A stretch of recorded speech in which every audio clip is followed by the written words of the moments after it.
Hey guys, welcome back you all at achievers online classes platform. आज हम paper 1 का बहुत ही इंपॉर्टेंट टॉपिक करने वाले हैं, दैट इज टीचिंग एप्टीट्यूड के की behaviour and helping behaviour. Actually जो इफ़ेक्टिव टीचिंग है, उस इफ़ेक्टिव टीचिंग को इफ़ेक्टिव बनाने के लिए की behaviour and helping teaching behaviour very important role play करते हैं।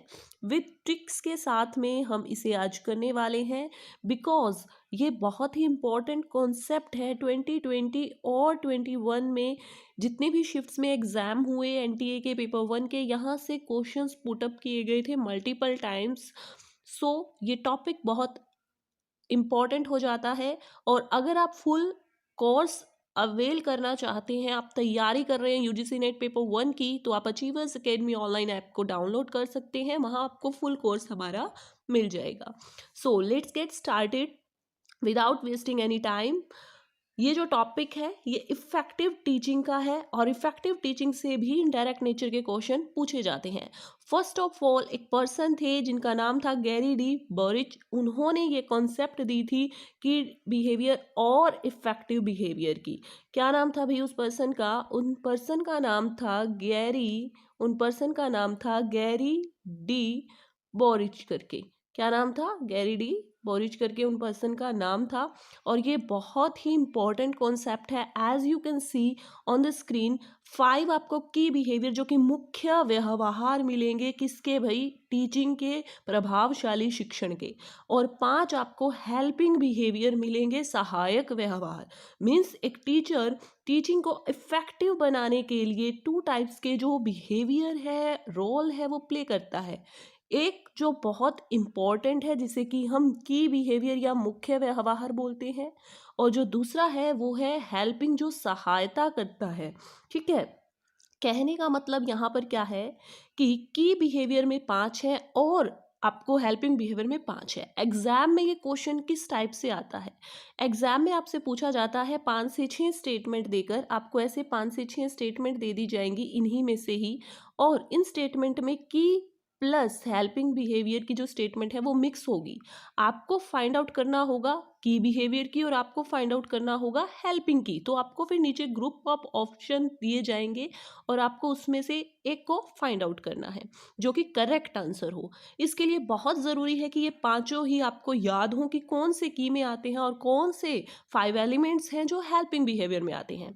आज का जो हमारा टॉपिक है वो इसी पर बेस्ड रहने वाला है। So let's get started. मुख्य व्यवहार करने के लिए मीन्स एक टीचर, एक अध्यापक जो मुख्य व्यवहार या की बिहेवियर का जो रोल है वो प्ले करता है on the basis of lesson clarity. Lesson clarity का मतलब एक टीचर है, उसका जो मेन एलिमेंट है, जो कोर एलिमेंट है, वो क्या है? की, यानी मुख्य बिहेवियर की जो लेसन है वो उसमें पूरी क्लैरिटी होनी चाहिए, उसे कॉन्सेप्ट क्लैरिटी होनी चाहिए। Second was instructional variety. What is instructional variety? Instructional variety का मतलब क्या है यहाँ पर कि जितने भी आपके टूल्स होते हैं, एड्स होती हैं टीचिंग के, उन सभी को यूज़ करना अच्छे से उसे आना चाहिए, और वो वेराइटी ऑफ इंस्ट्रक्शनल मेथड का यूज़ करे। बहुत सारे मल्टीपल मेथड्स का, किसी एक पर बेस ना हो, ताकि जो बोर्डम है, जो बोरियत महसूस ना करें जो स्टूडेंट्स हैं। Third, teacher task orientation. जो टीचर है वो टास्क ओरिएंटेड होना चाहिए। टास्क ओरिएंटेड मीन्स जो वो काम कर रहा है उसमें उसकी फुल स्किल्स, एक्सपर्टीज, नॉलेज होनी चाहिए। Engagement in the learning process. सबसे मेन एलिमेंट, जो स्टूडेंट्स हैं वो एंगेज हो लर्निंग प्रोसेस में, उन्हें इंटरेस्ट आए। आप किसी चीज़ में एंगेज कब होगी? जब आपको उस चीज़ में पूरी रुचि होगी, आपको उस चीज़ में इंटरेस्ट आएगा। Student success rate. जो स्टूडेंट सक्सेस रेट है वो भी आपकी किसको दिखाता है?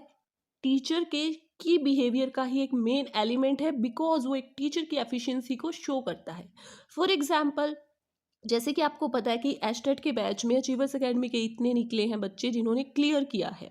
ठीक है, कॉमर्स के उसमें से कितने बच्चे थे? 35 to 40 बच्चे थे। ठीक है, अप्रोक्स 60 to 70 में से, और कुछ तो ऐसे थे जिन्होंने मतलब 40 प्लस, मैं कहूँगी 5-7 और थे जिनका हमारे पास में कोई वीडियो या कुछ वो नहीं आया है, लेकिन उन्होंने जस्ट मैसेज करके इन्फॉर्म किया।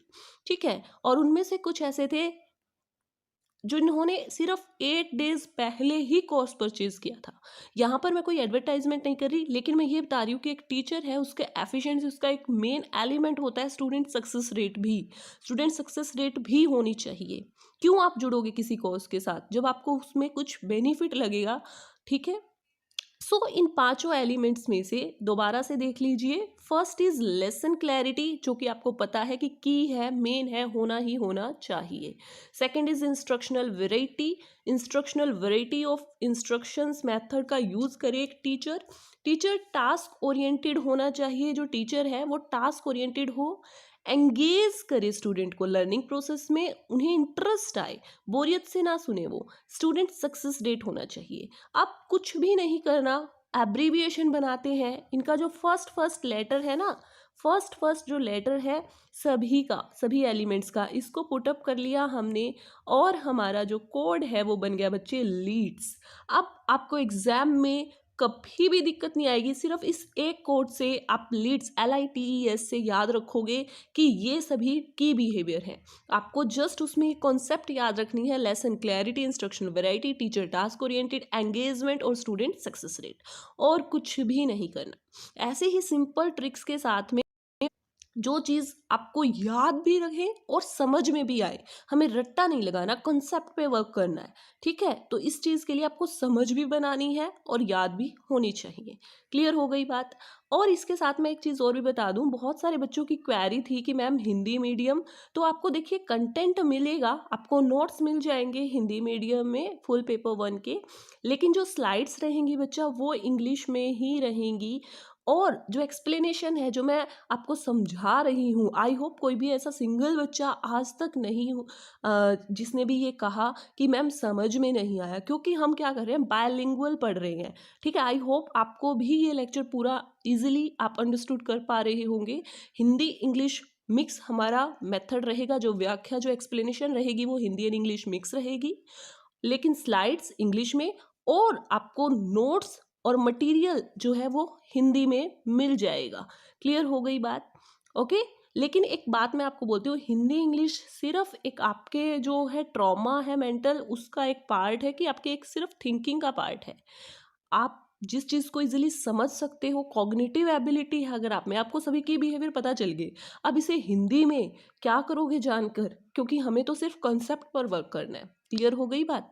लेकिन फिर भी फॉर योर डाउट मैंने आपको बता दिया, क्योंकि बहुत सारे बच्चों की यही क्वेरी आ रही थी। चलिए नेक्स्ट हम करते हैं हेल्पिंग बिहेवियर। हेल्पिंग बिहेवियर जो मुख्य व्यवहार तो नहीं है, लेकिन टीचिंग में एक सहायता, जो एक टीचर है वो एक सहायक का भी रोल प्ले करता है ना, तो जो हेल्प करता है स्टूडेंट को। तो यहाँ पर बच्चा, यहाँ पर हमारे 5 हैं। अगेन फर्स्ट है using student ideas and contribution.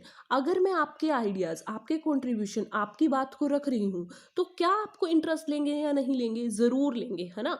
तो आप उस चीज़ में एंगेज भी होंगे, आप उसको इंटरेस्ट भी लोगे, एक मोटिवेशन भी आपको मिलेगा कि टीचर ने हमारे आइडियाज़ को पुटअप किया है। मिलेगा या नहीं मिलेगा? और ये आपकी जो स्टडी है उसको क्या बनाएगा? इफेक्टिव बनाएगा। इसीलिए इसे इफेक्टिव टीचिंग के मेथड से ही बोला जाता है। तो ये क्या है? Using student ideas and contribution, जो उन्हें इनडायरेक्टली मोटिवेट करता है। स्ट्रक्चरिंग, हर चीज ऑर्गेनाइज्ड वे में हो। अब मैं क्या करूं, मैं आपको पहले कुछ और जो इंपॉर्टेंट मेथड है, स्वयं प्रभा, ये टॉपिक पढ़ा रही हूँ, लेकिन टीचिंग का बेस बाद में पढ़ा रही हूँ। क्या ये चीज जायज है? नहीं होगी ना। तो फिर मैं क्या कर रही हूँ, आपको हम बेसिक से करवा रहे हैं, है ना, कि पहले एक बेस आपका बने, आपकी एक समझ डेवलप हो, और फिर देखिए टीचिंग एप्टीट्यूड हर एग्जाम के लिए डिफर होती है, ठीक है। तो फिर आप उसके बाद धीरे धीरे, एक प्रिंसिपल था ना हमारा मैक्सिम, वेरी फर्स्ट क्लास में हमने किया था, सिंपल टू कॉम, फिर आप धीरे धीरे क्या करें, उन चीज़ों को भी अडॉप्ट कर लेंगे जो थोड़ी सी हाई स्टैंडर्ड की है। क्लियर हो गई बात कॉन्सेप्ट वाइज? तो यहाँ स्ट्रक्चरिंग का मतलब है हर चीज़ ऑर्गेनाइज्ड वे में हो। एक टीचर जो लेसन प्लान करता है या अपना कोई भी कंटेंट प्रिपेयर करता है, बहुत ज़रूरी है ये उसे स्ट्रक्चरिंग फॉलो करना।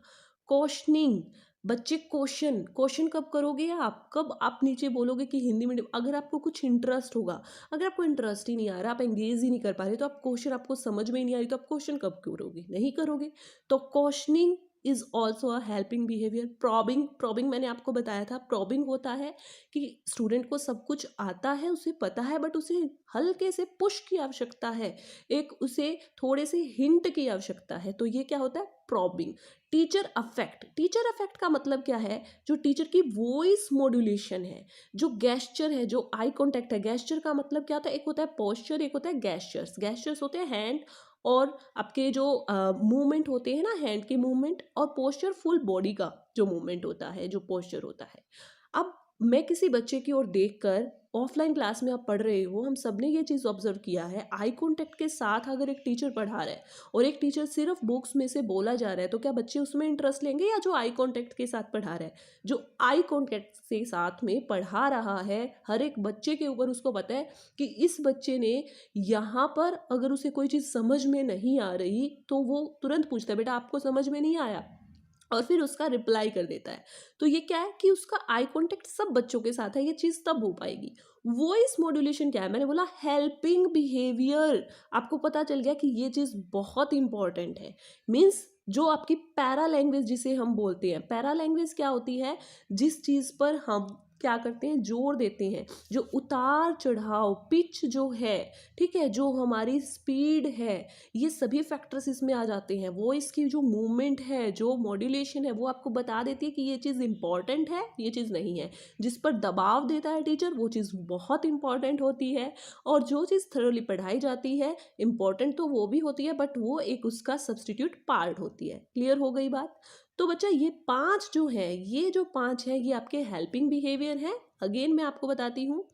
One is using student ideas and contribution, organise करना सारा content, questioning, probing, teacher affect, ठीक है। और अब आप इन सब के फर्स्ट लेटर को करोगे ना, तो एक कोड आपका बनेगा यहाँ पर, ये करके USQPT, पर ये आप याद नहीं रख पाओगे, नहीं रख पाओगे ना, तो इसीलिए इसको जस्ट क्या कर दो, इसका वाइस वर्सा, इसको अपोजिट कर दो, जस्ट उलट दो इसे। बन गया टिपकस करके, TPQUS, टिपकस करके एक कोड आपका बन गया। तो लीड्स आपका क्या है, की बिहेवियर, और टिपकस आपके क्या होंगे, हेल्पिंग बिहेवियर। आई थिंक अब आप ये चीज़ कभी भी नहीं भूलेंगे, जब आपने कॉन्सेप्ट समझ ली, जब आपने एक कोड आपको मिल गया उसे याद रखने के लिए, तो अब क्या है, आपकी कॉन्सेप्ट भी क्लियर हो गई, और कोड से याद रखने की, मेमोराइजेशन की जो है, वो भी दिक्कत आपकी दूर हो चुकी है। Thank you so much, that's all for today. In next session we will do something else, कुछ और new concept, sweet and short sessions हम लेकर आएंगे, और आपके कॉन्सेप्ट्स हैं वो सभी डैम श्योर क्लियर होंगे। Thank you so much, stay connect, stay tuned.